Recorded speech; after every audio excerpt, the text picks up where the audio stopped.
What's up, sports fans? CJ the Painkiller D. Simone, host of Weapons Hot Mission Briefs, and you are currently watching the best Sunday morning football show on the internet, the Big Football Show. Enjoy and have a great morning. This is a presentation of Northeast Streaming Sports. I mean, you can see right now, without LeBron, Lakers are struggling. Let me tell you about a team I hate, all right? I know the Dallas Cowboy fan is here, so I had to make sure he knew how much I hate this team. I'm ready. I've often said that the people who run baseball, they try very hard to ruin it. I'm from Brooklyn. I don't have a problem saying it to his face. Oh, I'm from Brooklyn. Hey, guys, any...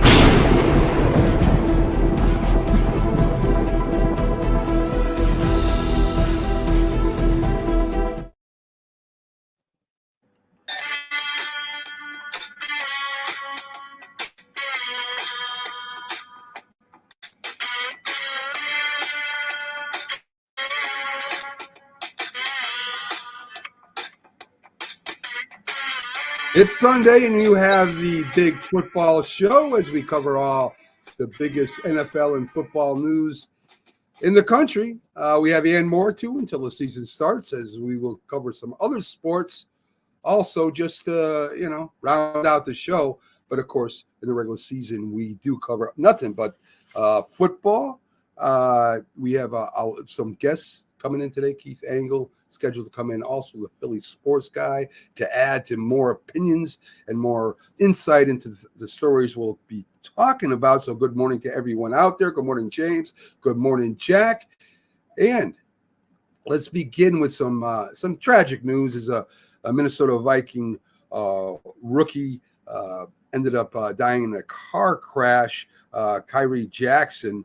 The other two people also involved that were in the car also got killed in that car accident. A shame. I mean, as we talked a little bit before the show, it happens every day. Of course, in being an NFL player, it's, sports news. But it happens, and, it's just a shame. So I feel bad for him, his family, everyone that's involved or related to him, friends, whatever. We kind of send our best wishes out to all them, and hopefully they get through all this. It's going to be a rough time. But anyway, I have a list in front of me of some of the most underrated NFL players in the league. We kind of talked about Goddard with the Philadelphia Eagles being a tight end there, probably one of the better tight ends in the league, but there are also many others that really don't get the recognition maybe they deserve, or maybe they're there. They kind of are a key to why the teams win that we really don't talk about. So I'm going to start off with Tennessee's Tyler Boyd. He catches over 70% of the balls thrown his way. Last year, he played really well for them. They pick up Calvin Ridley. So a lot of that attention in the defensive backfield will go to Calvin Ridley, a very young quarterback there. It's good to have two very good wide receivers, Jack, especially with Will Levis there. I mean, we still don't know what he is yet. He only had he started a little bit, didn't start a little bit. And maybe this year he comes into his own a little bit. We'll see. But you gotta have at least a couple weapons as a young quarterback. Yeah, you do. It depends the situation the player's in. It's easy to say underrated, overrated. But you mentioned Tyler Boyd. He has Will Levis throwing to him. We don't know what Will Levis is going to be. He's shown some promise. But the jury's still out. We don't even know will he be their starting quarterback the whole year if he falters at all. So, and then with Calvin Ridley there, it's obviously going to help him, but it all depends situations that player's in. We don't know what Goddard would be if he was with Tennessee as opposed to the Philadelphia Eagles. Great point. It depends on the players around you. Good morning to Keith Angle from TGI Sports. I want to lead off with this because I know Keith's, pick to be the next great quarterback out of the last class is Will Levis, Keith. And I would say with Tyler Boyd, he would be unappreciated, especially picking up Calvin Ridley. Again, as I said to Jack, you need a couple options, maybe 3 as a young quarterback, and we'll see if this helps Levis at all this year. Yeah, any quarterback needs help, especially young quarterbacks. I mean, you saw Stroud was successful last year because he had some weapons, especially at the wide receivers that developed along with him. So I think, and Levis hasn't really had as much. He hasn't had as much playing time. He hasn't had much support and or the surrounding talent. So sometimes these are a work in progress. We won't know for 5 years so which one of these guys is the best quarterback. If you're that concerned with just helping Will Levis, why move on from Derrick Henry? Because the running game for Tennessee is going to have to suffer a little bit too. So you'd think they'd want to keep Henry there, kind of like as a security blanket. But maybe Tennessee's smart. Maybe they think this is a time of Derrick Henry's career where he's going to start declining. So why not move on now? I think the way Derrick Henry plays, I think would speak to that last part. He will probably decline in talent-wise faster than some other guys because of the way he plays the game. And I'm not sure the cap situation. I know they signed Pollard. I'm not sure what the exchange was there money-wise, but there could have been cap considerations with him as well, I would think. So tight ends, I guess you could say, unless you're Kelsey or Kittle or one of the really big name ones, they're all pretty much, I think, underrated. Conklin with the Jets. I mean, he had 3 quarterbacks that he had to deal with, and he still had a decent year. He had 621 yards receiving. You've got the tight end coming from Pittsburgh, coming back healthy. His name is Pat Freiermuth, coming off injury last year, a couple of years ago, had a great year. And, of course, Jack's favorite player, Evan Ingram. Evan Ingram was 4th behind 3 big wide receivers in yards catching. And since leaving the Giants, Jack, his hands have become a lot better than when he was with them. And the Giants weren't patient and maybe should have been a little bit more patient with him. You said it best, Mac. Teams have to be patient, but in this era of the NFL, they're not, because coaches, GMs, they're worried about their job security. That's why you see in any sport, they trade draft choices like 5-6 years from now, figuring, well, I could get fired in the meantime. If I can get players that'll help me win now, I'm holding on to my job, and then I'm going to worry about it later on. Evan Ingram always had tremendous talent. He dropped some balls in key situations. The fans got on him a little bit. And ownership wasn't patient. And look at the way he's thrived for the Jacksonville Jaguars. Think of what he'd mean for the Giants if they had him back now, because the Giants have struggled to replace him at tight end. They've gotten some name players like Waller, Rudolph, at tight end. Those guys haven't worked out, the name brands. Imagine if they had stuck with Evan Ingram all along. I mean, great point. And Evan Ingram wanted to stay with the Giants, like a couple other we're going to talk about later. And let me just give you his stats to show how really good this guy really is. As I said, he had 114 receptions, 963 yards, and yards received. 4th in the league behind Lamb, Tyreek Hill, and Amon St. Brown. Pretty good company for a tight end, right? So I mean, you've got to like what he's done over there for Trevor Lawrence. Good morning, Rick. I'm glad you joined us today, as always. Keith, you've got one guy in there, Jabril Peppers, another former Giant, as the safety there. I mean, he had 8 pass breakups, 3rd or 4th in the team in tackles, 2 interceptions. Everybody talks about the defensive backs. They talk about the cornerbacks. You need that safety out there, especially playing center field, to read the quarterback, pick up the tight end, maybe blitz once in a while. It's a very tough position to play, and is why I think safeties are very undervalued on defense now. I agree, especially depending on the defense that you're running. Safety has always been a very important position with the Patriot defense for sure. You go back to, you go all the way back to Lawyer Malloy and Rodney Harrison. obviously Devin McCourty, who I think will be a first ballot Hall of Famer, and Jabril Peppers, who his first year with the Patriots was a little bit of a disappointment. He was spotty at best, but he was a big part of this defense last year when he had to step up because of injuries.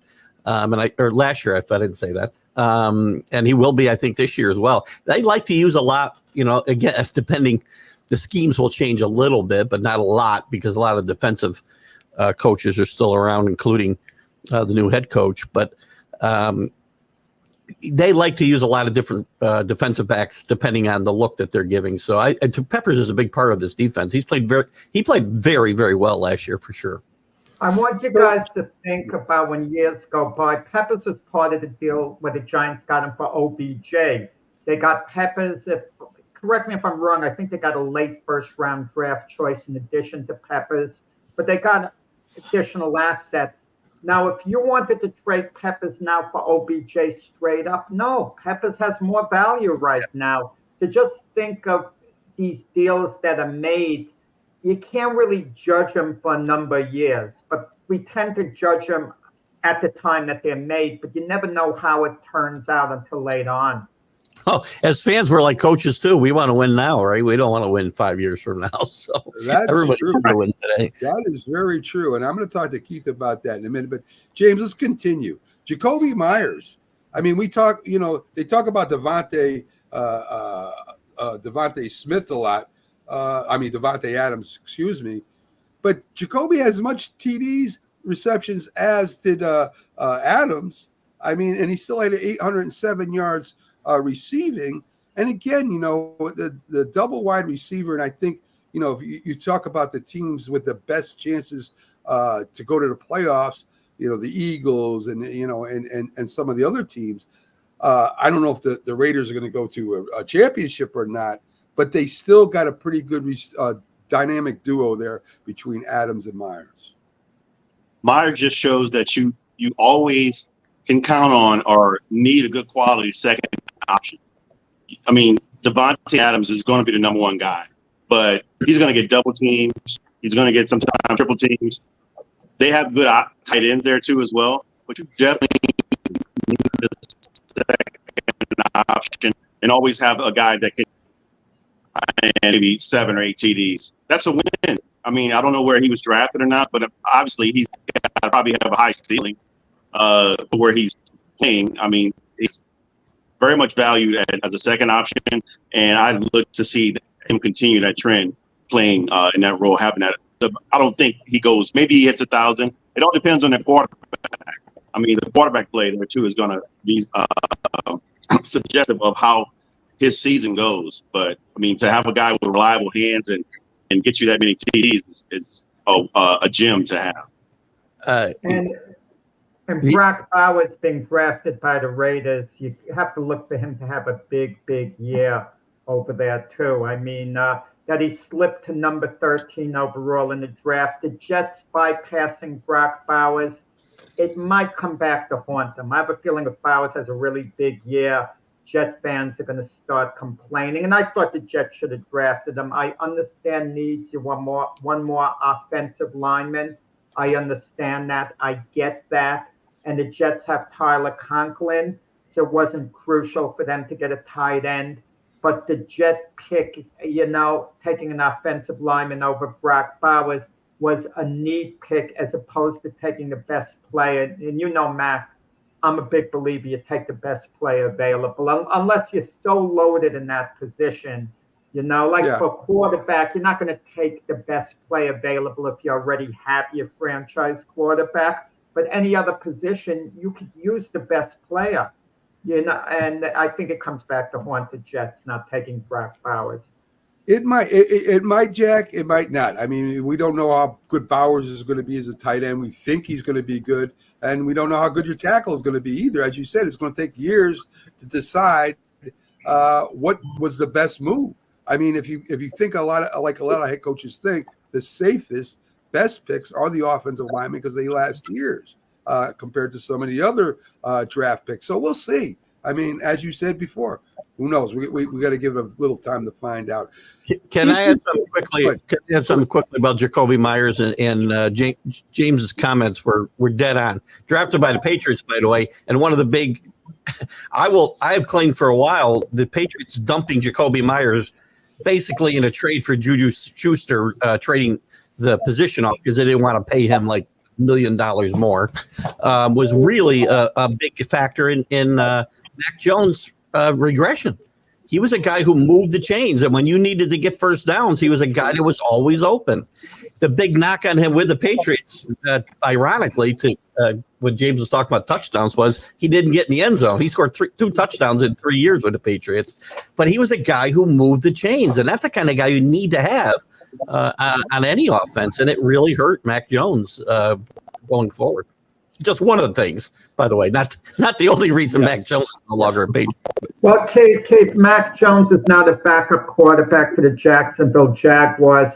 What type of career do you think he's going to have? He had a good rookie campaign, and then he faltered. Going forward, is he going to be a career backup, basically? Is he going to be a starter ever again at some point, or what? I mean, he could be. It depends on the situation he ends up in, right? If he ends up in the right situation where he comes in, either wins he's not going to win a job in Jacksonville over Trevor Lawrence, obviously, unless there's an injury. In his confidence level, if he turns his confidence level around and can get rebuilt, there's a possibility he could be in the league as a backup for a while. Could he be a starter? I never thought Geno Smith would be a starter again. We saw what happened there, so I would never rule anything out. It would take a lot. Zach Wilson and Mac Jones, the future of the NFL. Yes. They were. Let's talk a little bit about a receiver that has been one of the best in the league, but really doesn't get credit for it. This guy has a bad attitude. Sometimes people say, but he's always amongst the league leaders. But Amari Cooper really doesn't get mentioned when you're talking CeeDee Lamb. You're talking about some of the great wide receivers at tight end. Cooper is left off that list a lot.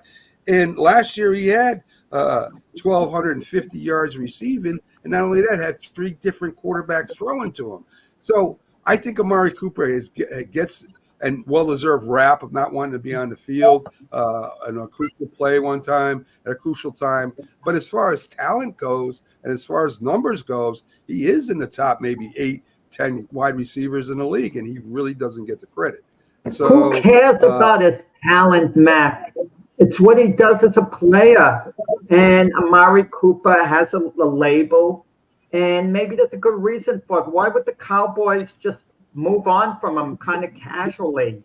If he was really that good. I'm not going to speak for the Cowboys because a lot of their moves make me scratch my head, Jack.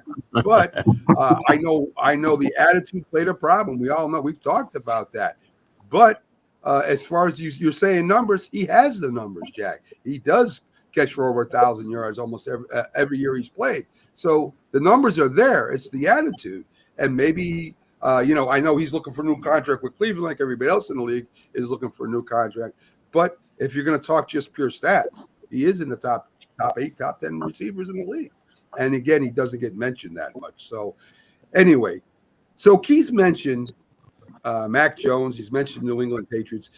And I brought something up me and Jack kind of discussed a little bit, or maybe not even discussed, kind of talked about. New England Patriots are going to blame Bill Belichick probably for the next 1 or 2 years of their team falling. I know how fans are. It's going to be the former coach. They did it with Ali Sherman with the Giants way back when. They're going to say that Bill Belichick, I guarantee you, left the Patriots in a bad position. And I'm going to ask you, Keith, not only as a Patriots analyst, but as a fan, how long a path or how long will that work? I mean, Gerard Mayo is stepping to maybe one of the worst positions an NFL coach in the history of football has. And one of them, I mean, you're replacing a legendary Super Bowl winning coach. And your roster is not the greatest. But how long will the Patriot fans are going to say, okay, that's the reason why? Is it 3 years? Is it 5 years? I mean, how long did the Pats get a pass? As you being a fan, how long of a pass are you going to give them until they're a championship contender again? Not long, quite frankly, the way they've approached the offseason. They've extended a lot of guys that are here. They've been running it back, not just running it back with the same players, but extending certain guys like Duggar and Tavia just got a big extension the other day. So, I mean, you can only blame Bill Belichick for so long. If you're going to give the players he brought in here extensions, I mean, that's not going to be his fault anymore. I think that, look, you can blame him for this year. Maybe you can blame him for 2 years, but that's tops. And you got to win on your own account sooner or later. And in a couple of years, you can turn over a roster in the NFL fairly easily these days between the draft and free agency. So they might get a pass. They'll get a pass this year, and I think they might need it. Or again, I said if things break right, they could have a decent year. That's perfect world thinking. But the organization and Mayo get a pass this year, and I think after that it's going to be on them. Good. Good, Jack. I think when the blame game starts, the Patriot faithful is going to start blaming Robert Kraft, because I think his image is slowly taking a hit. How patient is Robert Kraft going to be? That's the question. If he fires Jared Mayo after a year and a half, let's say 2 years, Patriot fans going to blame him that it didn't work out getting Belichick's replacement. Say what you want about Belichick. Even though the Patriots had a losing season in his last year, and they weren't a good team at all, obviously. They played hard. They were competitive, okay? They hung in the games. But if this Patriot team is losing games decisively, the honeymoon period could actually end in its first year. If you're losing a lot of 17 to 14 games, they're hanging in there, they're showing potential for the future, the Patriot fans are going to give everyone a pass because they understand this year. I don't think expectations are high. I don't think it's high at all. If the Patriots go 7-10 and they're gritty in their losses, I think the fans will settle for that this year, understanding that next year they're going to be a playoff contender in the right, trajectory. But I think Robert Kraft gets the blame. I think Belichick is past getting the blame at the current time with Patriot fans. He's gone, but Robert Kraft is there, so I think he's the one they come down on. Well, besides that, too, the worry is, and there's been a lot of conversation about this, the Patriots turning into the Cowboys East because they haven't really hired a strong front office guy, and the perception is that Jonathan Kraft is the guy really who's a de facto GM here. And if their draft picks don't work out any better than Belichick's did here this past year, then if Derek May fails and the wide receivers they drafted fail, well, you can't blame Belichick for that. And we're going to know about that stuff within a year or two. So, well, the problem is the first year when I'll be with you second, James, when they make a move like that, Drake May is not expected to play a lot. Maybe he sees the field, he starts before the year's over. But meanwhile, the guys they passed on, Marvin Harrison, Malik Neighbors, the elite wide receivers, those guys more likely than not are going to play very, very well. And Patriot fans are going to take notice and, well, we could have had those guys. We could have had Marvin Harrison. That we have a quarterback we don't even know, is he going to be our franchise guy? So that's going to add to the discontent. I lost my voice screaming about Marvin Harrison. So, yes, I'll be watching Marvin Harrison very closely this year.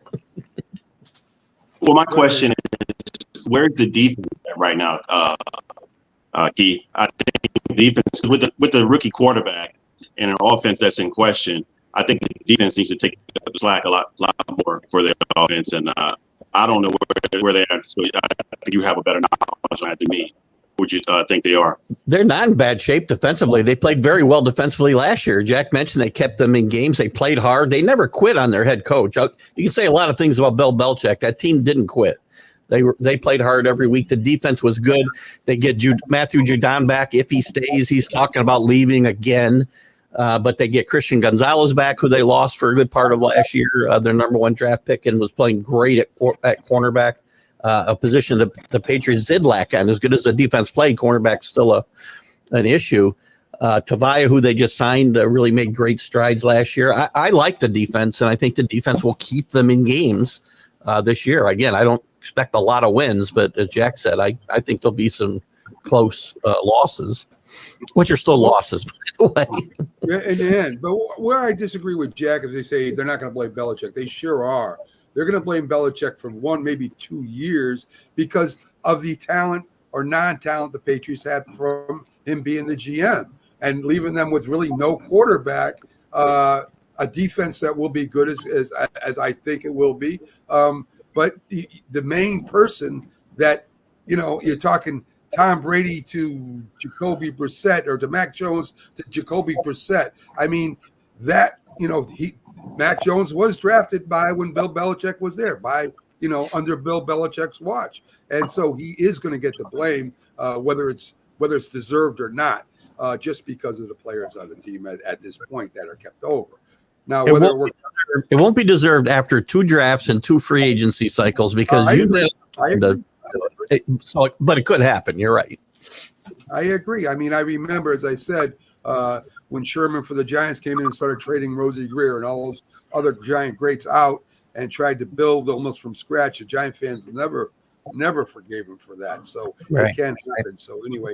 But if they finish the year strongly with Drake May as the quarterback, even if they have a dismal record, even if there's something like 4-13, but Drake May really looks good by the end of the year, Patriot fans are going to take something out of the season. They'll be excited if they have their franchise quarterback. Drake May could actually save the season, not in wins and losses, but how the year ends.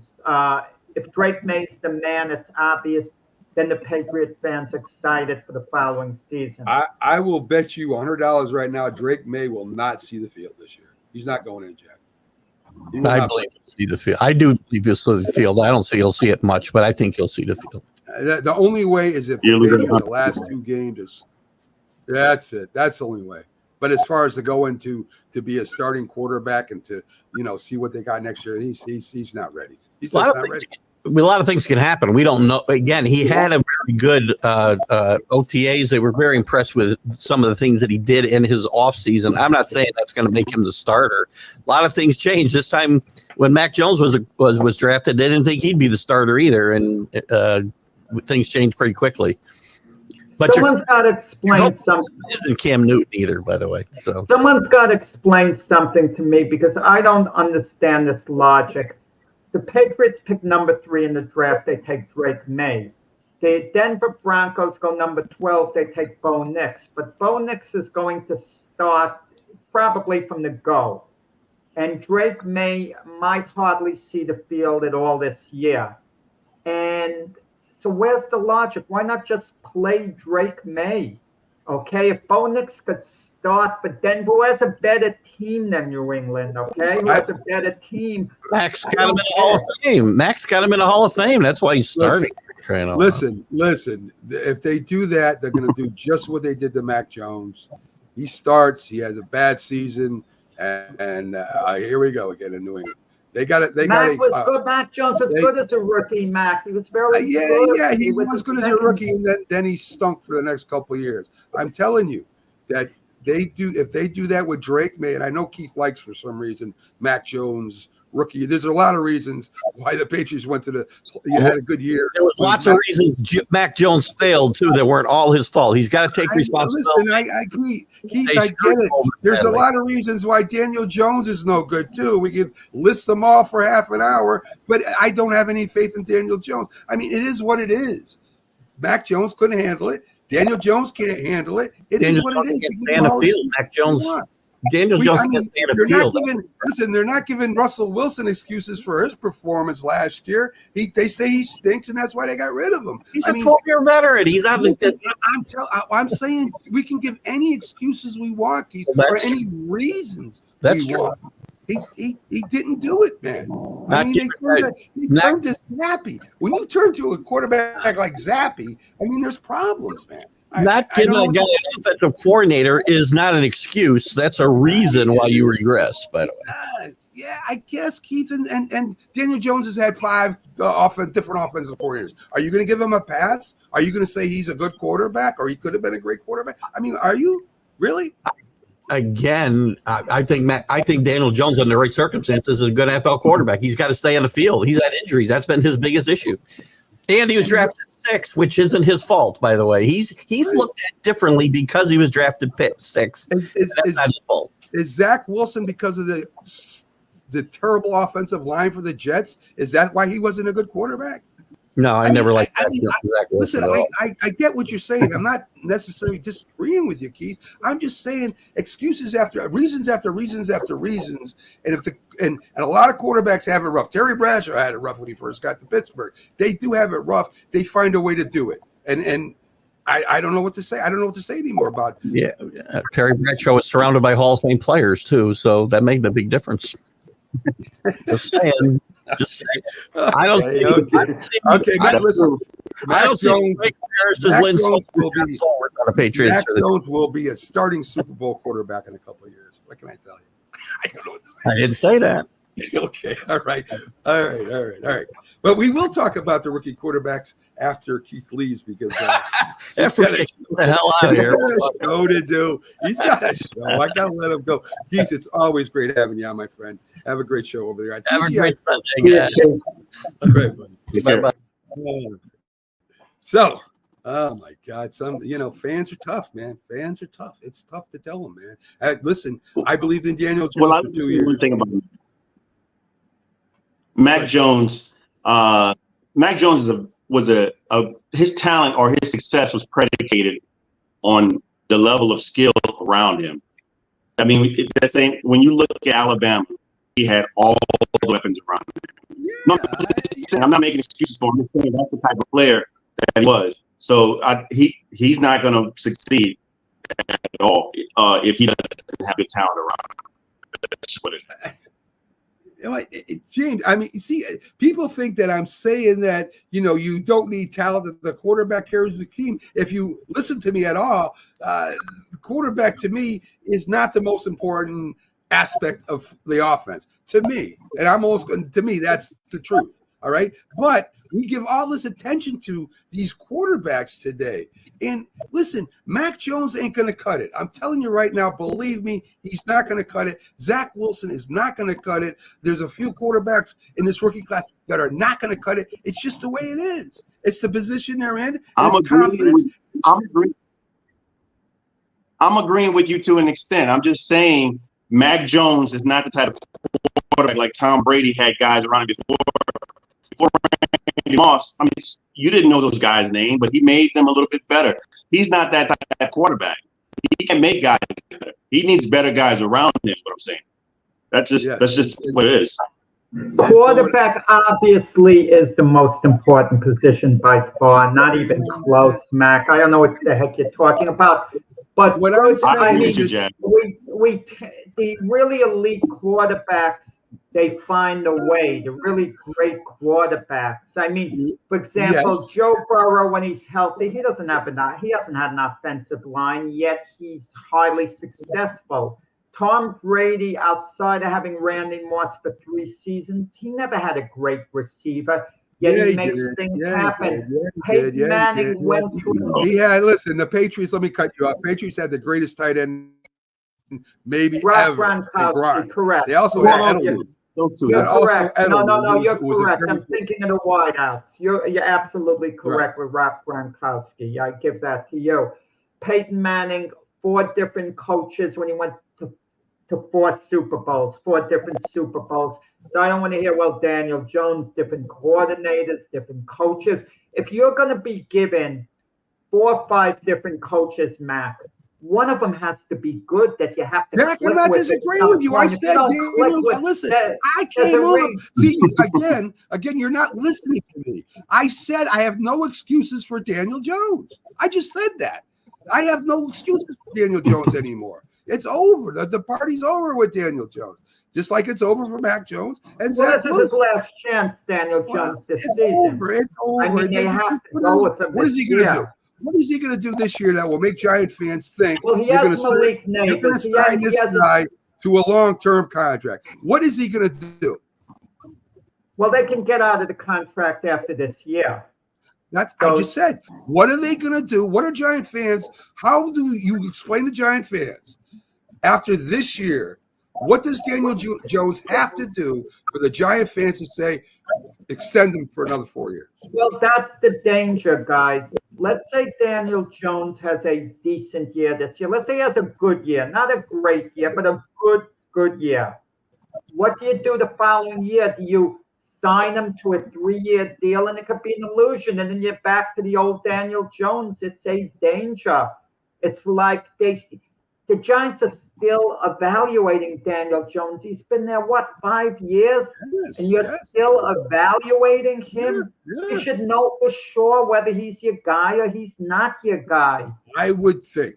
And with that, let's I'm kind of going out of order here a little bit, but let's look at the Hard Knocks program that a lot of people are talking about. Of course, the biggest, most controversial thing is what was said about Saquon Barkley. Now, I don't think it was that bad a thing he said, but it's being taken like that, right?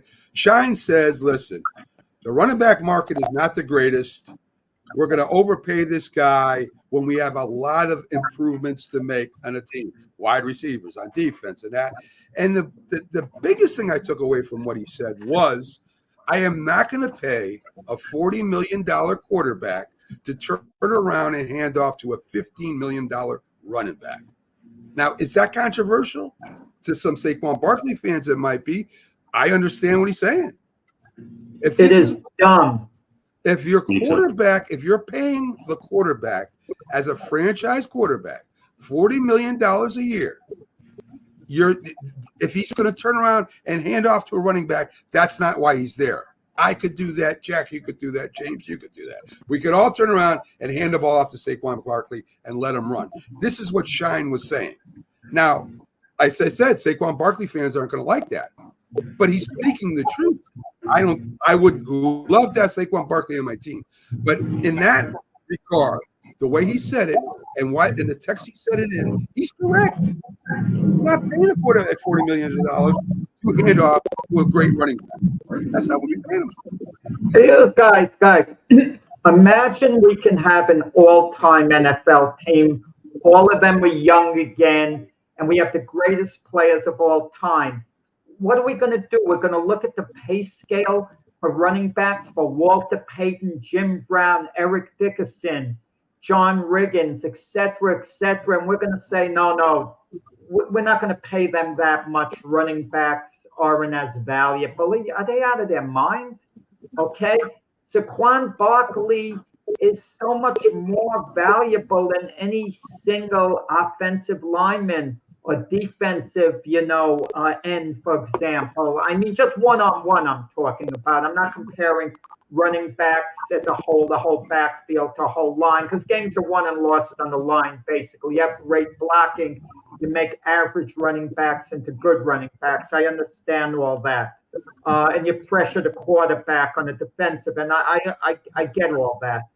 But someone like Saquon Barkley, who is the most valuable guy on offense, and to go on a pay scale for him, a low pay scale, and Daniel Jones is going to be less of a difference maker than a Saquon Barkley. Daniel Jones' job is going to be basically to manage the game.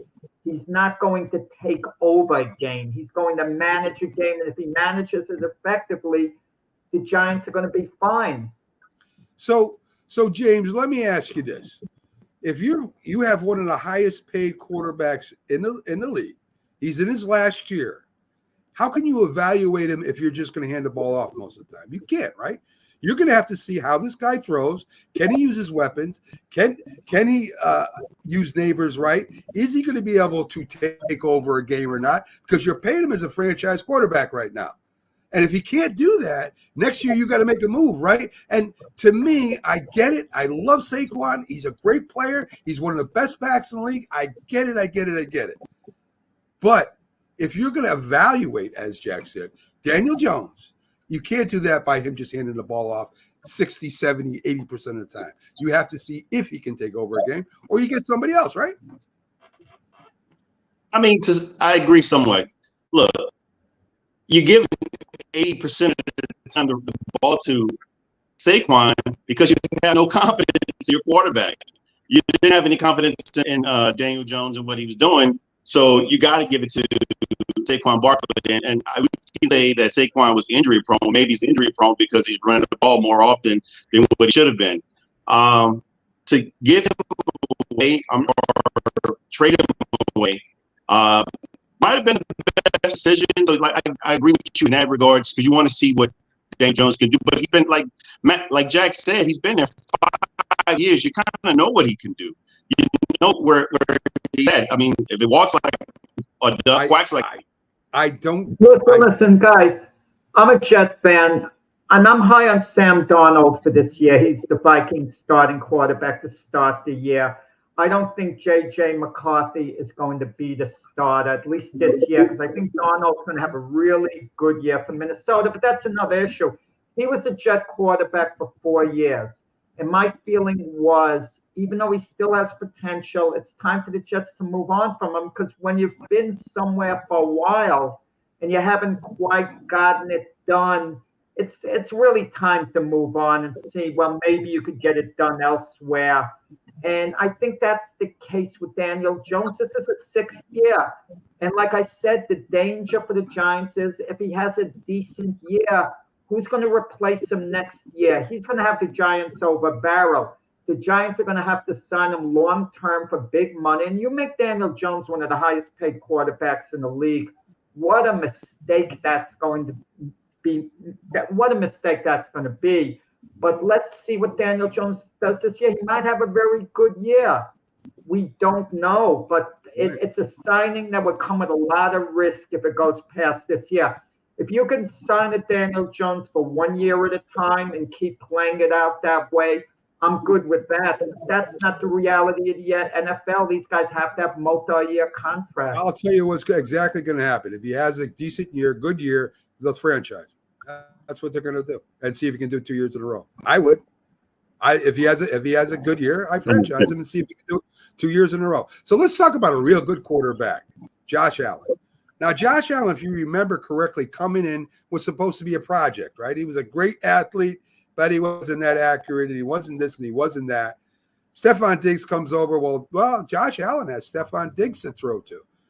This guy has been MVP runner-up for like 3 years in a row. There's no one in history that has had more touchdowns than Josh Allen in his first 6 years.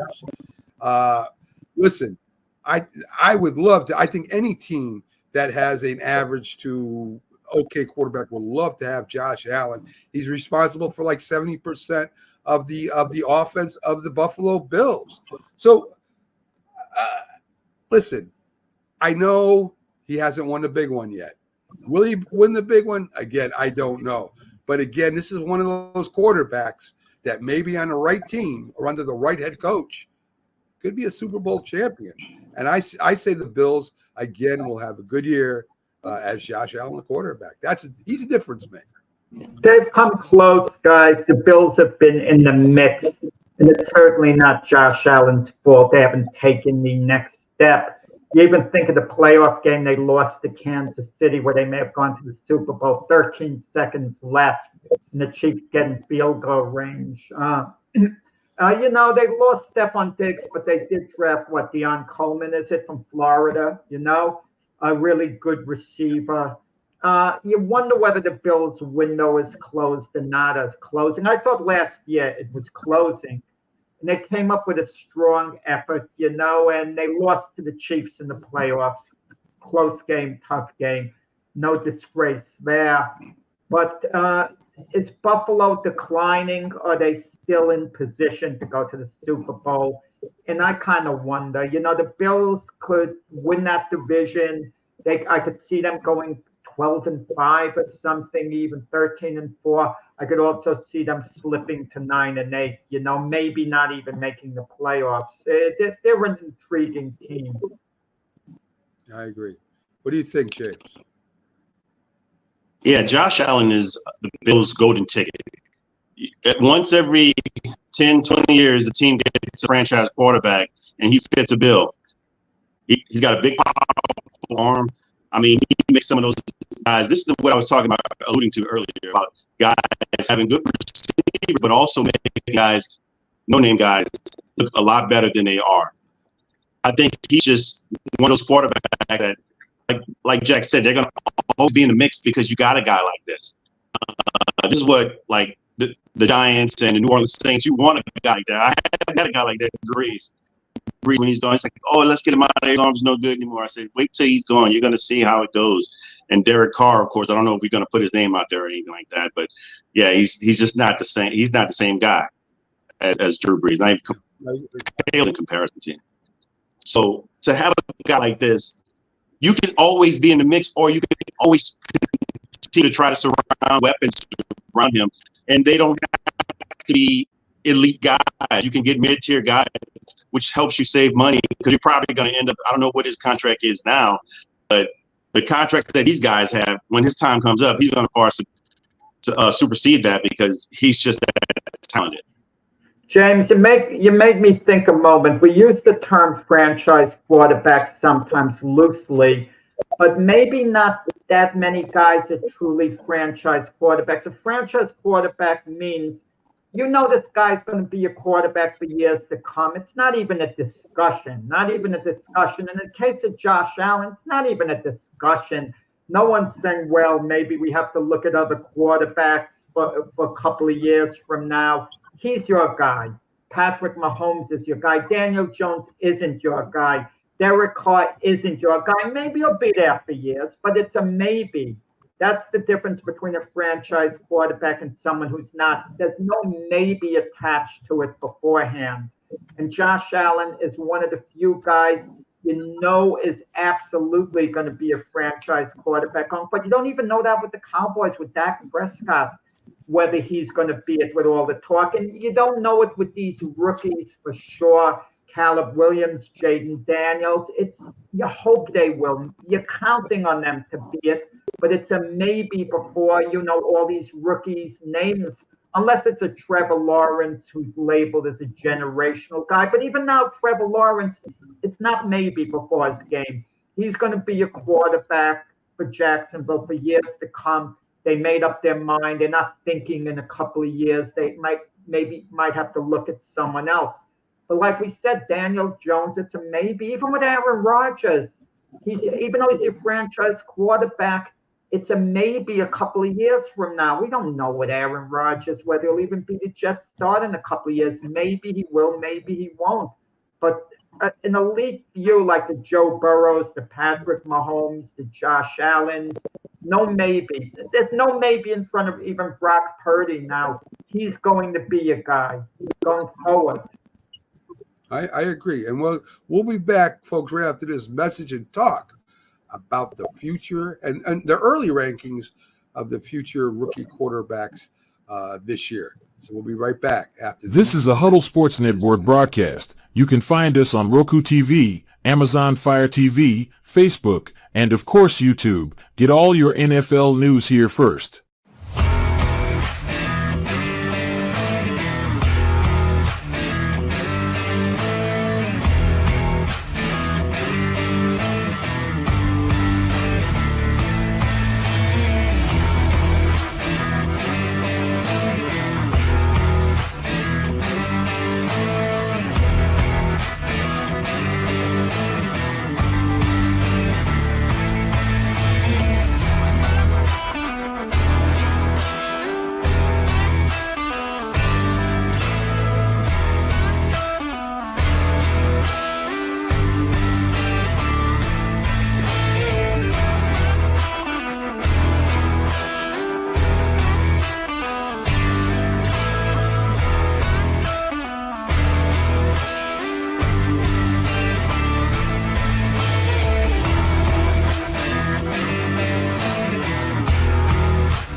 Hello, this is Paul Semendinger, award-winning author and the host of the Dr. Sem Yankee Show and the Start Spreading the News podcast.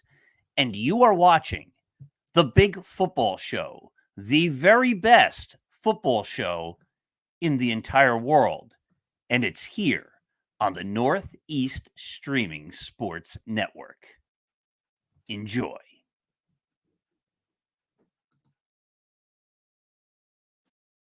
Back to the Big Football Show here as we're waiting on Jack to come back from his I think he goes out and he runs some quick sprints during the breaks. He's still doing the 40-yard dash.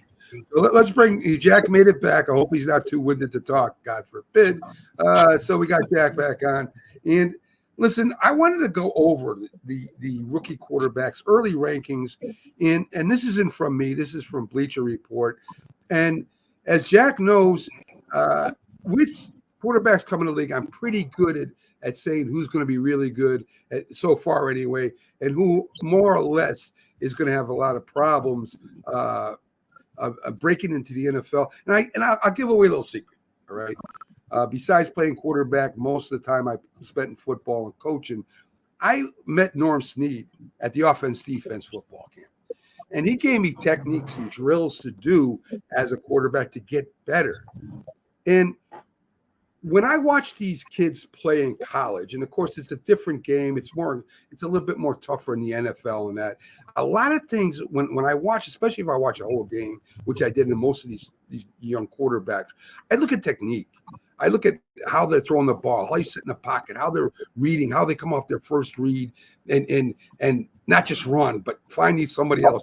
Their eyes stay downfield. And whether the throw is kind of a throw they just throw up there and the receiver goes up and gets it, or they put it on the money. And with all these quarterbacks I've watched last year, the Bleacher Report agrees with me. And that's Bo Nix. I'm going to give you a few reasons why. Not only was he the most accurate quarterback in college last year, and you can say, well, here's Keith Taylor. Well, he was up against easy defenses, blah, blah, blah, whatever. I'm telling you, the man's accurate. And he knows how to read a defense. If you watch him, he comes off different receivers. He's the oldest quarterback coming out in the draft in history, guys, 24 years old. And the same schemes he ran when he played at Oregon, Denver runs the same schemes, some of the same schemes. So it paves the way for this guy to have a good early impact. Is he going to be a great franchise quarterback? I don't know. But I'm going to tell you right now, of all the 5 quarterbacks we're going to talk about, he has the best chance.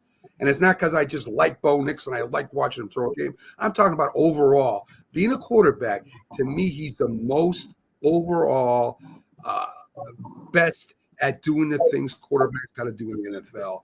And that's why I think he's going to be number 1. Well, I think it depends the situation the quarterback is in. Like Michael Penix, for example, he's not going to see the field that much. So this year, he's not going to be the most successful of the quarterbacks. And remains to be seen how good he'll be. I think he'll be pretty good, in time when he's given this opportunity. Caleb Williams, I don't know. I mean, I just don't know. Jaden Daniels, I think, is going to be successful because he's going to be given a full opportunity with Washington. They're gearing the team around him. He's talented. Drake May, I don't know.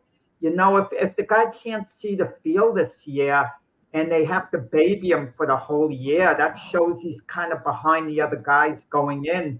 So what makes you think he's going to surpass them? If you're the number 3 overall choice in the draft, you mean to tell me, you're not going to see the field, at all this year for a team like the Patriots? And but it's coaching too. I think Sean Payton's going to bring out the best, in Bo Nix.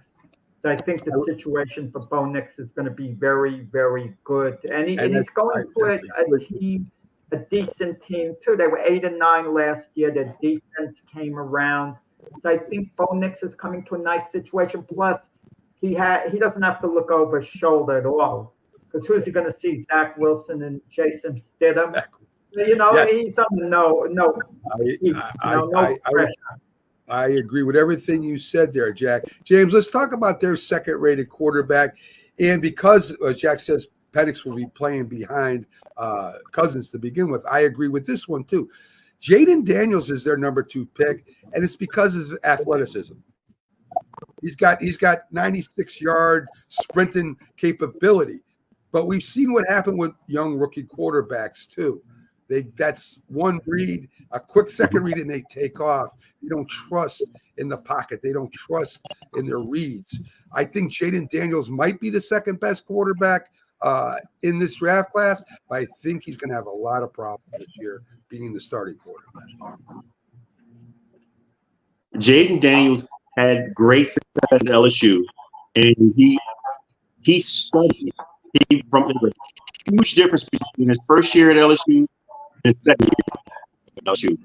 What the coach said, that Kelly, he said that this kid would come in early in the morning, study, and be the last to lead. He showed great leadership, a huge transition from what he was at Arizona State, and a huge transition from what he did the previous year at LSU. Now, that said, he had 2 talented wide receivers on each side, but he had some of the most accurate throws that I've seen as a quarterback in his transition. It was just incredible. And the running part was just an added mix to what he had. So he didn't use his first option to look, read, and then take off running. He went typically after his second and third read and took off running if there was nothing there. And he's probably going to have to do his first read in Washington because he don't really have a lot of talent there. And I think they're decent, but he'll be successful, but mostly because of his running, and like you said, his athleticism and his running ability. But in the long run, I think as long as they continue to build around him, he's going to be successful. But he's got to be careful because he's not that big a guy. He's got to learn to slide. I've seen his opportunities.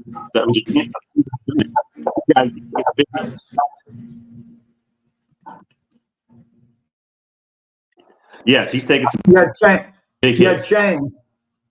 Let me ask you this: you being a Saint fan. 1 minute, Jack. Between the popping and echoing, it's hard to hear. So I don't know. Maybe we got to put our mics off when James is talking, but you're continuing popping, James. And I don't know why every show now. So I don't know what's going on with the mic there. But then to go out and come in again, it was the same. So I don't know what it is, but got to check it out. I don't know if it's just on this show you pop or you're popping on every show you're on, but you got to figure that out, my friend. Okay. So I just want to let you know because okay. You know, as a viewer, I'm watching your pop. I might check out. So you know, that's got to be correct as soon as you can after the show. So James says, of course, he's a big Louisiana State. He watched that quarterback a lot, so maybe he's got a better read than I do.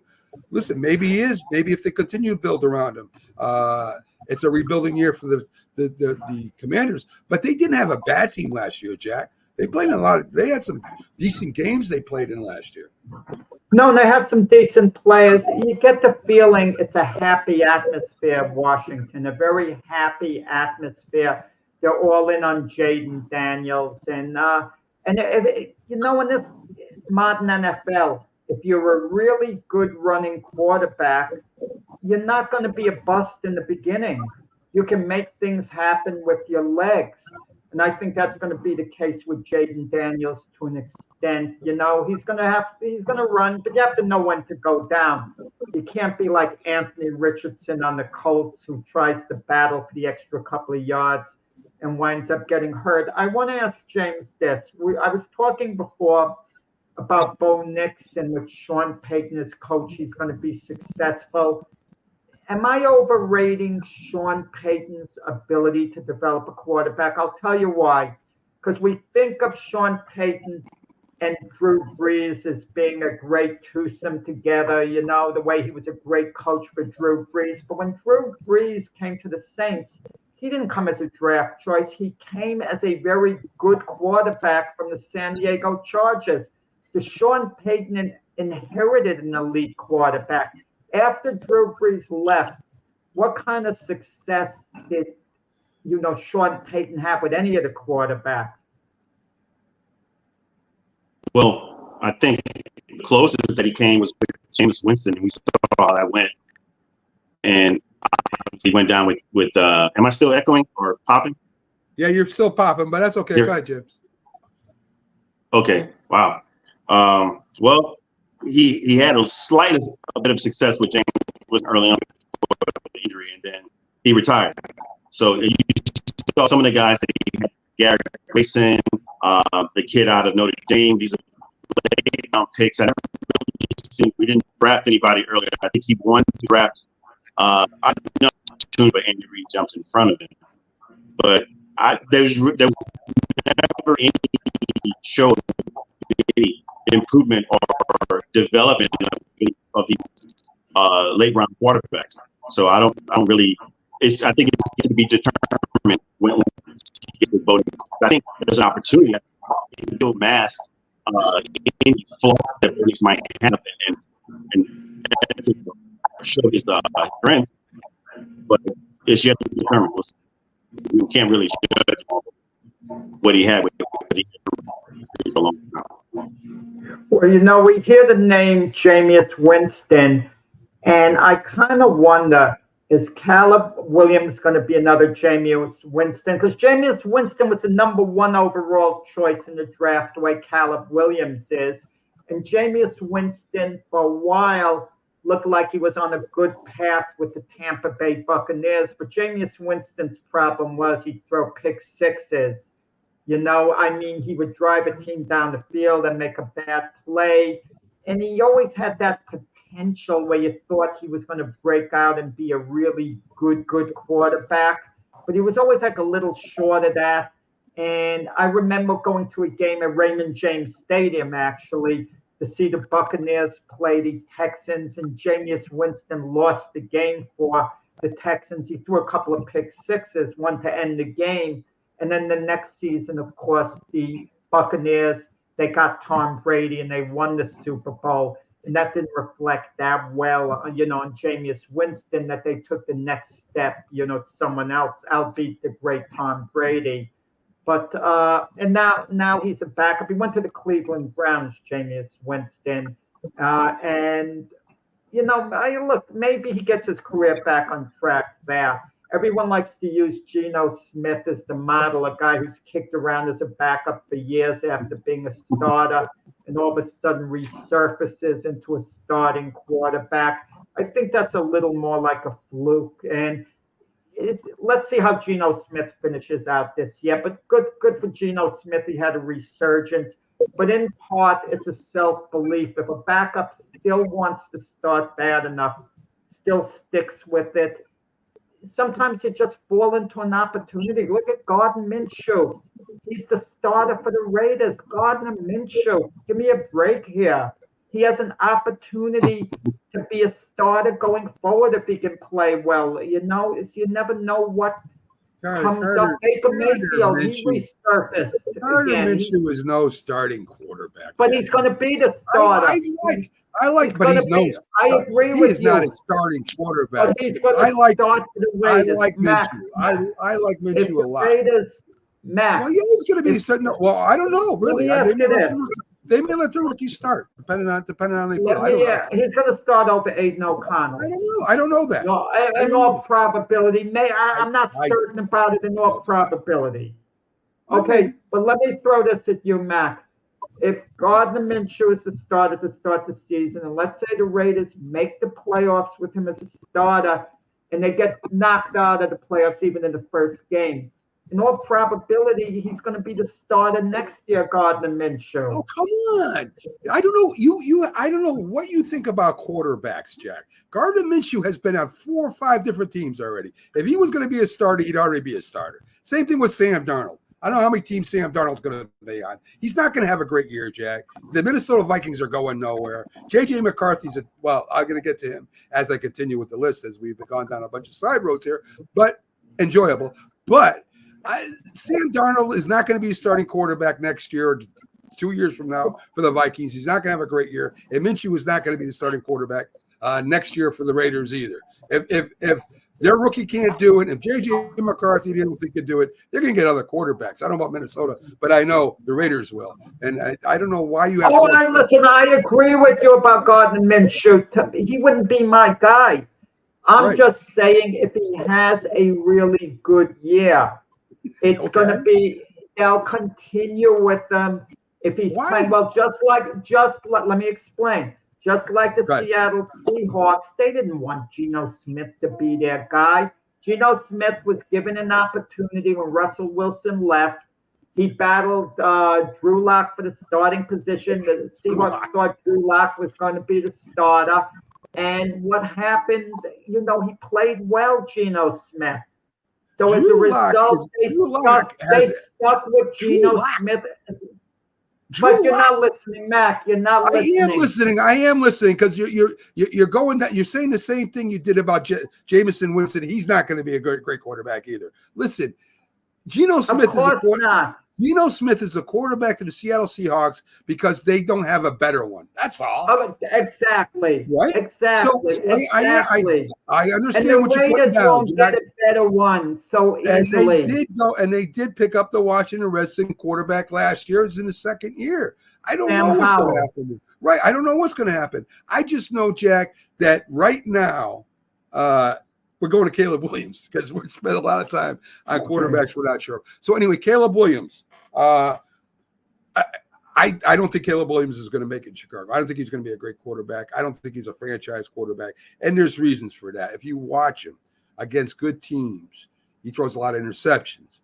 He's not elusive enough. He's good in the pocket. He makes some great throws out of the pocket like every quarterback does. His techniques are no good. I'm telling you, Jack, Caleb Williams is not going to be any better than Justin Fields was. Trust me. He's not going to be any better. He might be a little worse. Well, there's a little bit of a difference. Justin Fields is a better running quarterback. Caleb Williams is good rolling out. Not in pros. We don't know yet. We don't know yet. Not they got him Rome Odunze, an elite wide receiver. He has more. There's another wide receiver. So, they kind of have given him the weapons. And I think the Bears are going to allow him to develop this year. I don't think he's under tremendous pressure. I think fans still understand he's a rookie, even though he was the number 1 overall draft choice. You just want to see the potential in him, I think, this year.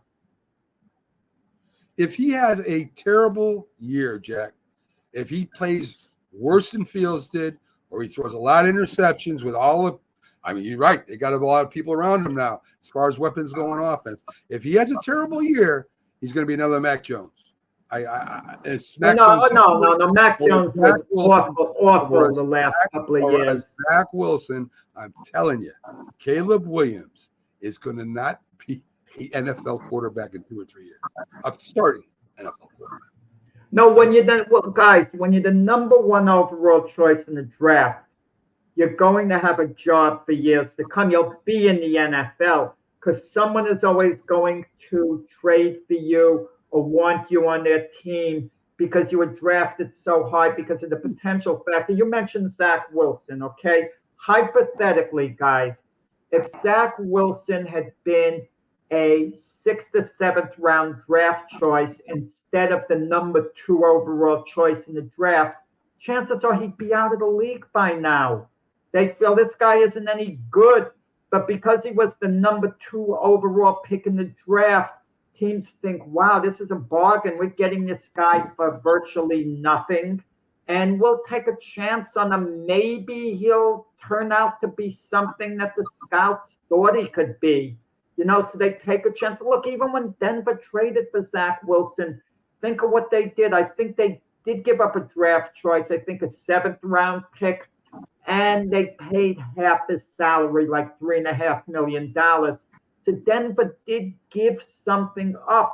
So they thought, it's worth taking a flyer on this guy. We're not giving up a lot, but we're willing to give up something. They wouldn't have given anything up at Zach Wilson, even an undrafted player, very lowly drafted player, originally. I don't know what to say. Zach Wilson's never going to be a starting quarterback unless injury or, I don't know. No. I don't have faith in Zach Wilson. And James. But I'm going to tell you this, guys, Mac, James. If Zach Wilson sees the field and he's successful, if he's good, how does the Jet organization live this down? If they had this guy for 3 years, let's be honest about it, outside of a game here and there, he was dreadful. Let's be perfectly honest about it. Someone's got to be blamed. I don't want to hear it wasn't the pressure in New York. Don't give me that nonsense. It would have had to be in the coaching, the way he was handled. How do you live that down? It's a valid point. Valid point. James, what do you? I mean, I think you've watched Caleb Williams too. Every time I've seen him go against a good team, he throws like 3 interceptions. He's a gunslinger.